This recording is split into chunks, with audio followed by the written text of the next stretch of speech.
आगामी महानगरपालिका निवडणुकांबद्दल एक मोठी आणि तितकीच महत्त्वाची बातमी आहे. सरकारने नुकताच एक आदेश काढलाय ज्यामुळे प्रत्येकाला मतदान करणं खूप सोपं होणार आहे.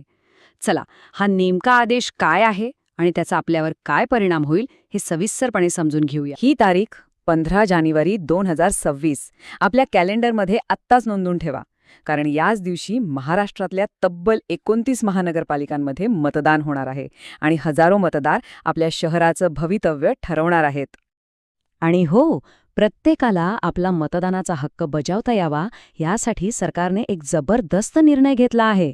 तो म्हणजे मतदानाच्या दिवशी सगळ्या पात्र मतदारांसाठी पगारी सुट्टी. म्हणजे आता कामामुळे मतदान राहून जाण्याची चिंता नाही. पण थांबा, असा नियम बनवण्याची गरजच का पडली? म्हणजे सरकारला इतकं कडक पाऊल का उचलावं लागलं? यामागे खरं तर एक खूप गंभीर कारण आहे, जे आपल्या लोकशाहीच्या भवितव्याशी जोडलेलं आहे. चला, जरा खोलात जाऊन बघूया की नेमकं काय घडत होतं. याचं उत्तर खुद्द सरकारच्याच परिपत्रकात मिळतं. त्यात स्पष्ट म्हटलंय, जेव्हा मतदार मतदानाच्या हक्कापासून वंचित राहतात तेव्हा ते लोकशाहीसाठी अत्यंत घातक असते. ही फक्त एक ओळ नाहीये, तर या संपूर्ण निर्णयामागे असलेली तळमळ आणि विचार आहे. आणि हे भीती खरी आहे, कारण मागच्या काही निवडणुकांमध्ये हे चित्र सर्रास दिसलंय. अनेक कंपन्यांनी, दुकानांनी, आस्थापनांनी आपल्या कर्मचाऱ्यांना मतदानासाठी सुट्टीच दिली नाही. याचा परिणाम काय झाला तर हजारो नागरिक ज्यांना मतदान करण्याची इच्छा होती ते फक्त कामाच्या दाबामुळे आपला हक्क बजावू शकले नाहीत. मग या गंभीर समस्येवर सरकारनं काय तोडगा काढला? तर त्यांनी काही अत्यंत स्पष्ट आणि थेट नियम बनवले आहेत, जेणेकरून जुन्या चुका पुन्हा होणार नाहीत. पाहूया हे नियम काय आहेत आणि ते कोणाकोणाला लागू होतात. बरं, मग ही सुट्टी नक्की कोणाला मिळणार? नियम एकदम सरळ आहे.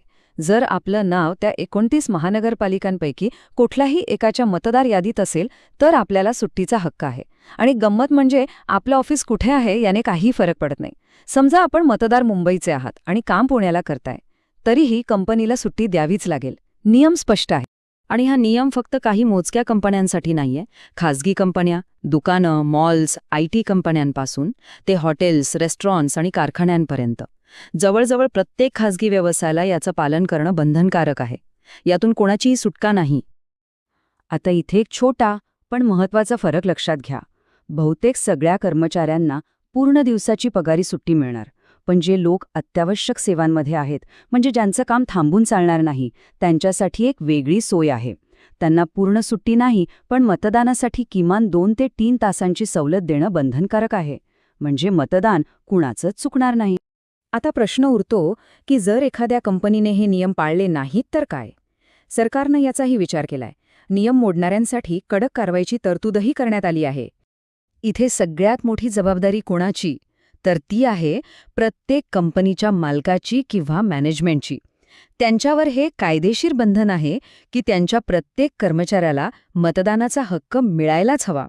ते नंतर आम्हाला माहीत नव्हतं असं म्हणून हात वर करू शकत नाहीत. आणि सगळ्यात महत्त्वाचं म्हणजे मतदाराच्या हातात एक मोठं शस्त्र दिलंय. जर तुमची कंपनी किंवा बॉस तुम्हाला सुट्टी नाकारत असेल तर तुम्ही थेट तक्रार करू शकता. आणि एकदा तक्रार दाखल झाली की त्या कंपनीवर कारवाई होणार हे निश्चित. तर मग या सगळ्याचा सार काय? याचा अर्थ असा की ही गोष्ट फक्त एका नियमापुरती नाहीये, तर ती आपला हक्क आणि आपली जबाबदारी या दोन्हीशी जोडलेली आहे. त्यामुळे मतदानाच्या दिवशी फक्त 3 गोष्टी लक्षात ठेवायच्या आहेत. 1. आपला हक्क काय आहे हे नीट जाणून घ्या. 2. आपल्या कंपनीशी बोलून सुट्टीबद्दल खात्री करून घ्या. आणि 3. जे सगळ्यात महत्त्वाचं आहे, मतदान केंद्रावर जाऊन आपलं नागरिक म्हणून कर्तव्य नक्की पार पाडा. आणि शेवटी एकच प्रश्न उरतो. लोकशाहीच्या भविष्यासाठी हा एक दिवस खरंच किती महत्त्वाचा आहे? सरकारने आपलं काम केलंय. मतदानाचा हक्क अबाधित ठेवला आहे.